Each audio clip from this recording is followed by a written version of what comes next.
असतं. हे पहा, एखादं फटीचर भूत लागलं तर निघू शकतं लवकर, पण अगदी एखादा साधू जर भूत झाला तो जर लागला खतरनाक, साध्या माणसाने निघत नाही. तसा तो ब्रह्मसंबंध ब्रह्मराक्षस लागला. रामानुजाचार्य त्यांना बोलवण्यात आलं. सिद्ध पुरुष होते. रामानुजाचार्य समोर आल्यानंतर आता ते बोलू शकत होते त्या भूताला, कारण ती मुलगी त्या तोंडातनं बोलत असते. तू कसा झालास रे ब्रह्मराक्षस, सांग, एवढा विद्वान तू? हो म्हणले, मी विद्वान होतो महाराज, ब्रह्मराक्षस झालो. का? कारण मी जी विद्या आणि ज्ञान वेदांचं उपनिषदांचं मिळवलेलं होतं ते माझ्याजवळच ठेवलं, कोणाच्या बापाला दिलं नाही. विद्यादान, अन्नदान, सुवर्णदान, पैसादान, प्रमुख विद्यादान हे लक्षात घ्या. मी दिलं नाही म्हणून मी ब्रह्मराक्षस झालो. रामानुजाचार्यांचे डोळेच उघडले. ठीक आहे म्हणले, तुला मुक्त करतो. त्या मुलीच्या डोक्यावरती हात ठेवला. सामर्थ्य होतं, त्याचा उद्धार झाला. तो पाया पडला आणि निघून गेला. हे म्हणाले, मी जरी नाही दिलं तरी भूत व्हावं लागेल. रामानुजाचार्यांनी नंतर स्वाध्याय करायला सुरुवात झाली. अनेक शिष्य बनवले आणि हे दिलं पाहिजे असं म्हटलं. तेच बाप्पासाहेबांनी म्हटलं, ते सगळ्यांनी म्हटलं, आधी जेवायचं मग जेवू घालायचं लोकांना. हे जेवायचंही तुम्ही जर चुकले आणि जेवू घालणं जरी चुकले तरी तया ते काळ दंडील. ब्रह्मरसाचं जेवण स्वतः जेवा, हा देह पुन्हा मिळणार नाही. आणि ब्रह्मरसाचं जेवण घेतल्यानंतर ते लोकांना खाऊ घाला. तुका जेवणी जेववी लोका, संतपण करी तुका. होय, मी आधी जेवलोय ब्रह्मरस, आता जेवू घालतोय. म्हणून स्वधर्म जो सांडील. म्हणून टाइम मॅनेजमेंट कशी करायची ती करा, नाही तर भोग आपल्या वाट्याला येतील. एखाद्या वेळेस धंदा चालेल पण दुसऱ्या ह्याच्यात दणका बसेल. नवरा बायकोत भांडणं होऊ शकतात, पोरात होऊ शकतात, काहीही होऊ शकतं, रोग होऊ शकतो, माहिती नाही काय काय होईल. एक सांगितलं, विद्यादान नाही करले तर पुढच्या जन्मात भोगावं लागलं, त्याला ब्रह्मराक्षस व्हावं लागलं. आपण सुटूत का? कोणी माणूस सुटू शकत नाही, हे ब्रह्मदेवानी सांगितलं. जे जे आपणासी ठावे ते ते इतराशी शिकवावे. शहाणे करुणी सोडावे सकल जन. रामदास स्वामी.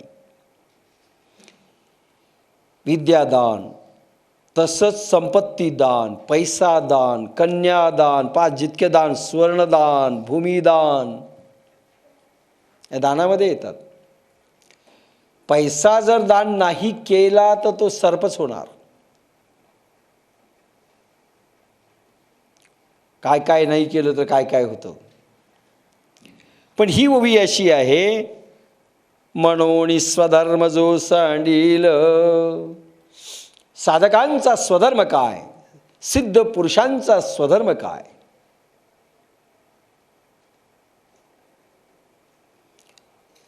काल मी संगीता पोखरणा, राजेंद्र पोखरणाबरोबर व्हाया जालना औरंगाबादला गेलो. त्या ठिकाणी ज्या साध्वी होत्या त्यांना मी असं म्हणालो, त्यांनी अजून आपल्या शिष्यांनाही काही दिलेलं नाही. मी म्हणालो, जर तुमच्याजवळ आहे आणि तुम्ही नाही दिलं त्याचे परिणाम काय? ते म्हणे मी कोणालाच काही देत नाही, माझजवळच आहे की नाही कोणाला माहीत, वगैरे वगैरे. मी म्हणालो समजा तुमच्याकडे देण्याचं असेल, नाही दिलं तो गुरु अपराध आहे. पण त्यांनी मान्य केलं.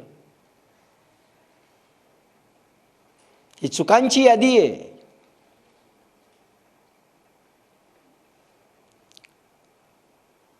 शिष्य करून जर तयार केला तर गुरुचं ऋण फिटत असतं. फार नाही पण 50% ऋण फिटतं. गुरु ऋणापासून मुक्ती. आत्मशक्ती दान ही दान आहे. आपल्यामधली आत्मशक्ती सर्वात मोठं दान आहे. याच्या इतकं तर दान नाही. ट्रान्समिशन.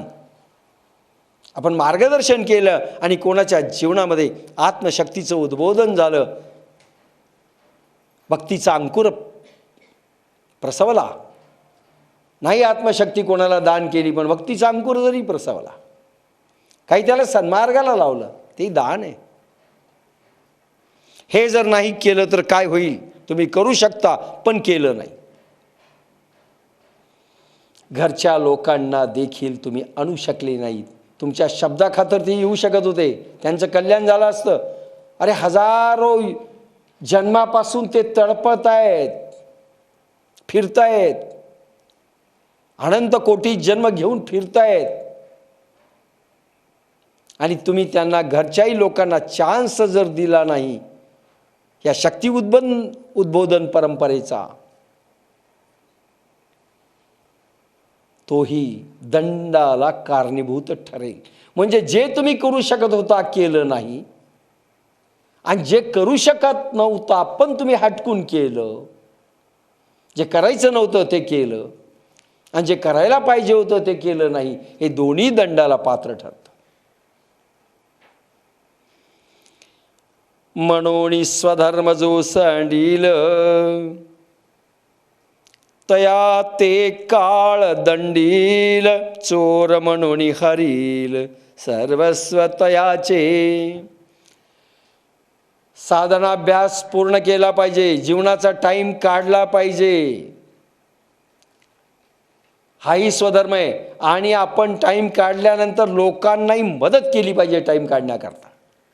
भले घरचे असो, नातेवाईक असो, शेजारी असो, अजून कोणी असो, ज्यांचं ज्यांचं भलं करता येईल जरूर करा.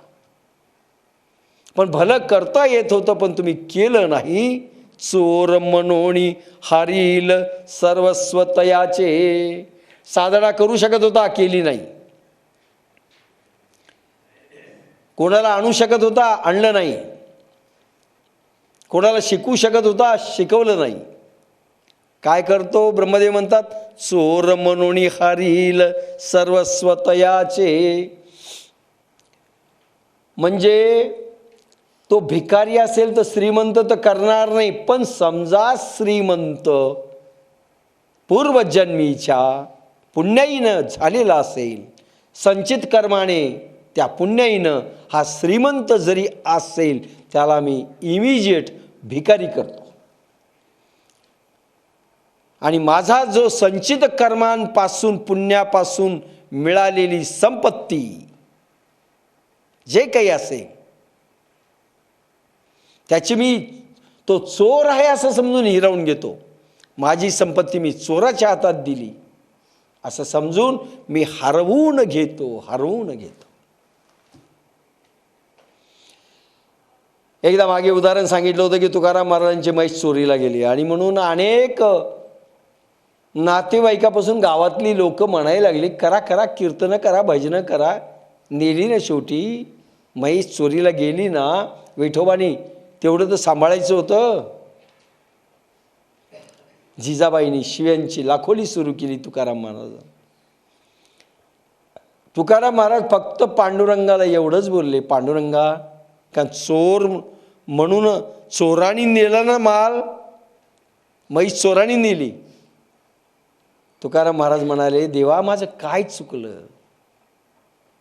तू ही शिक्षा दिलीस, काय चुकलं. आणि एक एक चुका कबूल करायला लागले असतील, आणि एखादी चूक अशी काही झाली असेल जी कबूल झाली की मग चोरांच्या कुठेतरी कानावर आलं की आपण ज्याची म्हैस आणली ते तुकाराम महाराजांची आहे. एक महान संत देऊचे, त्याला वाईट वाटलं आणि दुसऱ्या रात्री त्यांनी आणून बांधली. 3 दिवसानंतर 2-3 दिवसानंतर आणून बांधली. म्हणजे लक्षात घ्या, तुकाराम महाराजांना भोगावं लागलं आपल्या जीवनामध्ये. कधी चोर म्हणून समजा हरवून गेली संपत्ती, कधी चोरी झाली, कधी कोणी नेली, कधी कोणी नष्ट केलं. समजायचं आमच्या जीवनात कुठेतरी आम्ही चुका केल्या. स्वधर्म जो सांडील, कधीतरी भगवंताला आम्ही दूर सारलं आणि व्यवहाराला जवळ केलं. कधीतरी ज्ञानदान देऊ शकत होतो, कधीतरी विद्यादान देऊ शकत होतो, कधीतरी संपत्ती दान देऊ शकत होतो, कधीतरी अन्नदान करू शकत होतो, कधीतरी स्वर्णदान करू शकत होतो, भूमिदान करू शकत होतो. भगवंताची संपत्ती आमच्याजवळ होती, पण आम्ही त्याचा वापर केला नाही, हेही स्वधर्माच्या विरहित आहे. आणि जे करायला पाहिजे त्या गोष्टी केल्या नाहीत. म्हणून अनेक कथांमध्ये तुम्ही ऐकता की एखाद्या ब्राह्मणाला जरी दान नाही केलं तर त्याची संपत्ती गेली. अनेक पुराणांच्या कथा आहेत. सगळं गेलं. चोर म्हणून हरील सर्वस्वत, याचे काही ठेवणार नाही, भिकारी म्हणून सोडून देईल रस्त्यावर. हे ब्रह्मदेव म्हणतात, आहे तेही हिरवून घेऊन जाईल, नाही ते तर देणारच नाही. लक्षात घ्या, अध्यात्म फार, व्यवहार आणि अध्यात्म चालायचं आहे म्हणजे तारेवरची कसरत आहे बरं. थोडं पाऊल इकडे तिकडे पडलं, आपटले. आणि कसंही आपण करू लागलोत ना, संपलं सगळं. आज तुमच्या लक्षात असेल की थोड्या तुम्ही चुका केल्या, साधारण भावनात्मक जरी चुका केल्या, भावनात्मक चुका, सहज चुका, आसक्तीच्या चुका, व्यवहारांच्या चुका, अध्यात्माने व्यवहारांची सांगड घालत असताना होणाऱ्या चुका साधारण जरी झाल्या तरी दैवी शक्ती तुमची निघून जाते. साधना फळ देत नाही, साधना अनुभव देत नाही, आणि असलेली योगाग्नी असलेला निघून जातो शरीरामधला. भगवती जगदंबा सहन नाही करत. आणि नंतर नसलेल्या घटना आपल्या जीवनात होऊ लागतात. पुढची ओवी, मग सकळ दोष भवते, गिवसोनी घेती तया ते, रात्री समयी स्मशानाते भूते जैसी. मग सकळ दोष भवते, आत्मधर्म त्यागाचा परिणाम कसा होतो? रात्रीच्या वेळी स्मशानाला जशी भूते वेढतात,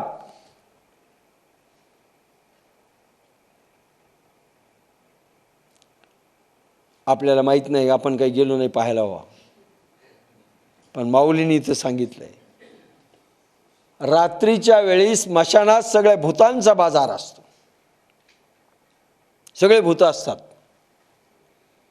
म्हणून मी रात्रीकडे स्मशानाकडे पाहतच नाही. सगळे भूत खेत नाचत असतात, कारण राज्य त्यांचं आहे. मग सकळ दोष भवते, म्हणजे दैवी संपत्ती असो की साधनीभूत संपत्ती असो, ही तर भगवान हिरावून घेतात. दैवी संपत्तीचे स्वामी जरी असाल आणि तुम्ही चुका केल्या तरी दैवी शक्ती निघून जाते. आणि साधनीभूत संपत्तीचे तुम्ही मालक असाल तरीही ती संपत्ती भगवान चोराला पाठवून, इन्कम टॅक्सवाल्याला पाठवून, काय काय कोणाला पाठवून तुमची संपवतात.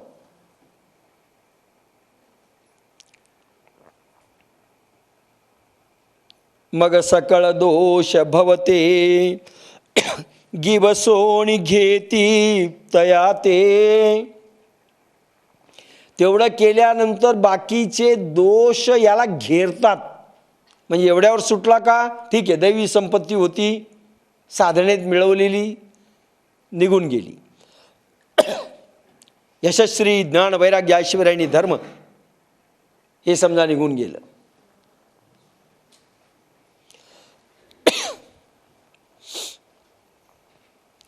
समजा साधनीभूत संपत्ती निघून गेली, पैसा, अडकाल, सोनं नाणं तेही गेलं, ठीक आहे. इतकं करून थांबत नाही, थोडं इतकं करून थांबत नाही. मग सकळ दोष भवते, गिवसोणी घेती तया ते. भूता खेतासारखं स्मशानाला जसे भूत घेरतात, तसे भूताप्रमाणे ह्या माणसाला, ह्या भक्ताला दोष घेरतात. कोणकोणते? भौतिक, दैविक,